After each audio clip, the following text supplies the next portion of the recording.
جماعت اسلامی کا ذکر کیا تھا، انہوں نے یہ بھی آپ کی طرف منسوخ کیا ہے کہ آپ نے یہ فرمایا کہ کشمیر میں جماعت اسلامی ہم پر یعنی ہم جماعت پر ظلم کر رہی ہے. ٹھیک ہے، بالکل ٹھیک کیا، یہ بات سچی ہے، مگر اس طرح نہیں جس طرح بیان کر رہے ہیں.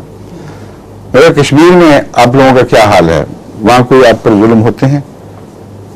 میں نے کہا جتنے بھی واقعات ظلم کے ہوئے ہیں عام کشمیری مسلمان کی طرف سے نہیں ہے، بلکہ جماعت اسلامی کی منظم کوششوں سے ہوئے ہیں، اور یہ امر واقعہ ہے.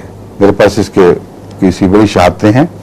میں نے ہرگز یہ نہیں کہا کہ ہر وقت اسی ظلم میں ملوث ہے جماعت اسلامی، بلکہ متعدد ایسے واقعات ہوئے ہیں جب جماعت کو ظلم کا نشانہ بنایا گیا صرف مذہبی اختلاف کی وجہ سے، اور بلا استثناء یہ جماعت اسلامی کی وہ لیڈرشپ خاص جو اب قائم ہوئی ہے اس کی طرف سے ہوا ہے.